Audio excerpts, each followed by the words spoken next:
The deal is quick, clean, cash in, pills out. I don't bother sticking around for pleasantries. Too many eves, too many risks. The street smells like piss and cheap beer, but I don't care. Money's in my pocket and it's time to go. I take the long way back, hands in my pockets, the weight of a few $100s pressing against my thigh. It's not much, but it's something.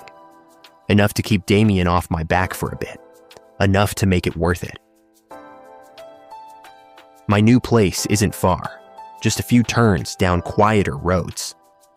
I still can't believe I had to settle for a fucking room. The dorms were full. Flats were too expensive. And this was the only room left, super cheap at least. One problem, there's already a roommate. Well, beggars can't be choosers. The only correct solution, drive him out. The landlord said his name's Dana, even arranged things like a girl. Fairy lights, neatly folded blankets. The whole place probably smells like vanilla and something soft. And from what I could tell, Dana already sounds weak as fuck. Probably one of those quiet, nervous types. One laugh, and hell go running. Maybe he will even cry. Haha. I reach the building and climb the stairs 2 at a time, unlocking the door to my new, cheap room. The second I step inside, the fairy lights hit me first. A whole side of the room is glowing, tiny golden bulbs strung up like some Pinterest bullshit. A neatly made bed, a folded blanket, a couple of plants on the windowsill. Dana's side. Mine, boxes, a plain mattress, no sheets, just a pile of shit I need to unpack. I sigh, rolling my shoulders. I should start unpacking, but instead, my mind drifts to the girl I bumped into this morning. Fuck, she was beautiful. The word doesn't even begin to cut it. Soft brown waves, tan skin, a mouth that looked too damn good when she bit her lip, all caught up in whatever thought was running through her head. She smelled like cinnamon, looked like trouble. And then there were her legs. Fuck. I shake my head, running a hand through my hair. I can't be thinking about frail boy's girl. Though, let's be honest, she deserved better than the frail boy. And right then, the door swings open. I turn, expecting my new roommate. Instead, standing in the doorway, staring at me wide-eyed, is the girl from this morning.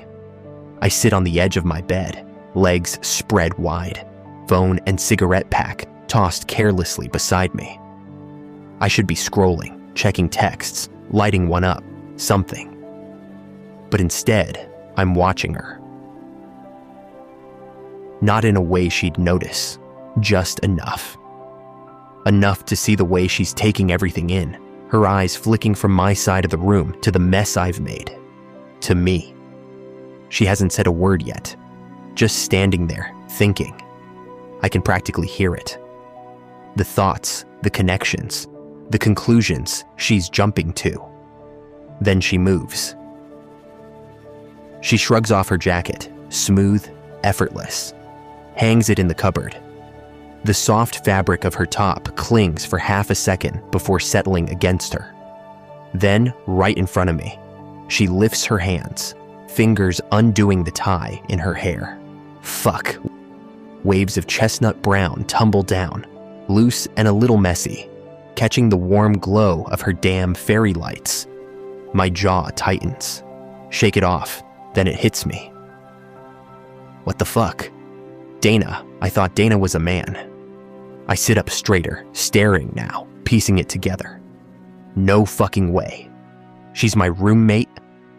The girl takes a deep breath, like she's gathering every ounce of courage in her bones. Then she turns to face me. Big hazel eyes, flickering with something bright, full lips that twitch, like she's debating how to handle this. And freckles, light, scattered across the bridge of her nose and cheeks.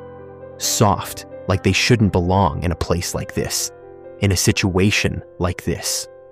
Then she speaks. Hi, I'm Dana. I'm the other roommate, and I was wondering who you were, she chirped, her voice light and sweet, like she was trying a little too hard to sound friendly.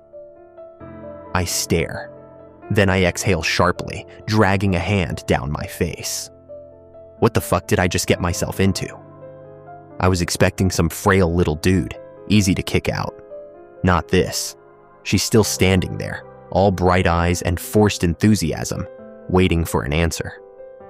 I glance at her again, at the way she's trying too hard to make this normal. Yeah, this is not normal. I exhale again, shaking my head. Is she even aware she's rented a room with a man? How fucking stupid does someone have to be to do that? What if it wasn't me? What if it was some asshole who'd actually fuck with her? She's standing there like a goddamn deer, wide-eyed and oblivious, while men out there are fucking hyenas. Fuck. Dana shifts on her feet, then tries again, her voice softer, but still carrying that damn enthusiasm. So yeah, I'm Dana. And you are, she said, her voice a little too light to hide the tension. I don't bother answering right away. Just stare, then scoff. The guy who apparently has to live with a fucking idiot, I said, my words cutting through the air like glass. Her eyes flew wide, disbelief flashing across her face. Excuse me, she exclaimed, voice pitching higher than she probably meant it to. I leaned back, resting my weight on my palms, gaze steady and voice flat. Tell me, Dana, did you know you were renting a room with a man, or did your brain just conveniently forget to ask? She blinks, her big hazel eyes darting around the room before resting on my face. The landlord said my roommate's name was Alex. Her tone was clipped, eyes narrowing like she was connecting dots she didn't like. I tilted my head, one brow raised. Yeah, and? I asked, she said, stepping forward slightly. He said you were a girl. A smirk ghosted across my lips. You mean he lied? Congrats, princess. You got scammed. Dana let out a sharp, shaky exhale through her nose, trying and failing to mask her frustration. God, that was adorable. Well, I live here now, so, she said, her voice wobbling somewhere between defiance and nerves. So what? You planning to stay? I shot back, staring straight through her like I could read her thoughts. She lifted her chin, gaze locking with mine, unflinching. Yes, I already paid for 6 months. It's non-refundable. I barked out a laugh, disbelief spilling into amusement. You've got to be fucking kidding me. The sound echoed between us for a moment before dying out. She didn't move, her arms now bare without her jacket, the air thick with something neither of us wanted to name. She's still in the same outfit from this morning, olive green top, beige shorts, brown leather accessories. The earthy colors suit her, soft against her tan skin. But now, under the dim glow of her fairy lights, she looks smaller somehow, and she's shivering. Not much, just the faintest tremor in her arms, the slight shake in her breath, maybe from the draft slipping through the window. Maybe from me, too fucking bad for her. I don't make things easy. I push off the bed, standing slow, stretching out the silence between us like it's something tangible, something she can feel. She doesn't move, but I catch the way her fingers tense, the way her chest rises just a little too fast. Good. She's nervous. She should be. That's the plan. Intimidate her, straight out of the room. Pretty or not, she needs to go. I take a step forward. She takes half a step back. Another step. Another half step back. My smirk widens. So fucking cute. She stops when her back brushes the wall. She's trapped, blinking up at me, her hazel eyes flickering with something uncertain. Wariness, maybe, or something else entirely. I reach into my pocket, pull out my lighter, flick it open, spark the cigarette between my lips. The first inhale fills my lungs. The second exhale.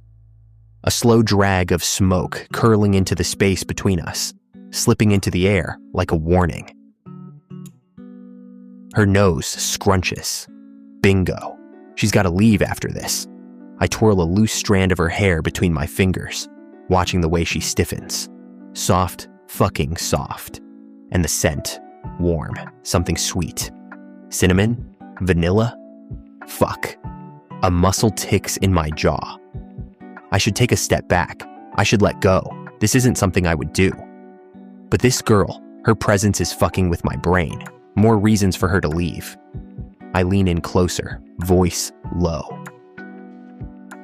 If this bothers you so much, I let the words drag just a little before tilting my head, my smirk sharpening. Leave. Her breath stutters. Just slightly. A little too fast. I expect her to snap, maybe shove me, maybe stammer something weak before grabbing her shit and running out. She does none of that. Instead, she blinks once, twice, then forces out a breathless little laugh. It's nervous, fake as hell, but still, she laughs. Who the fuck laughs in a situation like this? Oh, who said it bothers me? Her voice wobbled before she caught it, forcing a thin layer of calm over it. Her cheeks, though, betrayed her, flushed deep crimson. I narrowed my eyes, leaning in slightly. Are you blushing? She exhaled, rolling her eyes, pretending to be unfazed. It's just warm in here. Was it? She was shivering not long ago. My lips twitched, fighting a grin. Is that so? I asked. Yep. Her tone was steady now, eyes locking on mine. A challenge, and she knew I wouldn't ignore it. I twirl her hair again, watch the way her breath catches, the way her fingers dig into her palms. My voice is nothing but a low drawl now, slow and sharp at the edges. Then I guess you won't mind if I... She slaps my hand away, bold. I blink, she blinks. For half a second, we just stare at each other, the room thick with something I can't quite name. Then she squares her shoulders, lifts her chin, and gives me the most unconvincing smile I've ever seen. It was super nice to meet you, Alex, she said. I just watch her, waiting. Then she brushes past me, not a second glance. Just walks straight to her side of the room, opens her bag, and starts unpacking. Like I didn't just have her pinned, like I didn't just touch her and make her uncomfortable, like I didn't just blow smoke on her pretty face, like she's completely fine. What the fuck? I take another slow drag from my cigarette, watching her through the thin haze of smoke. Then I notice her breath's coming out a little uneven. Her shoulders tense just slightly. Her fingers hesitate on the zipper of her bag. Not just nervous, it's something else. The next time I exhale, the smoke curls toward her again, and she flinches. And then fuck. Her eyes water. Not in a dramatic, tearful way. Not in an, oh no, I'm about to cry way. Just slight, subtle, like she's trying to ignore it. She sniffles. A sharp, guilty pang digs under my ribs before I can shove it down. But fucking hell, she needs to leave. She sniffles again, shifts her weight, still determined to keep unpacking like nothing's wrong. Then another cough. Harder. She bends forward slightly, like her lungs are fighting against her ribs, like she's trying to breathe past something tight. I freeze. The realization slams into me, vast and unwanted. Then she wheezes, a tiny, high-pitched sound, barely audible over the hum of the room, but it might as well be a fucking siren in my ears. Asthma. Her fingers curl around the strap of her bag like she's searching for something. Maybe an inhaler. Shit.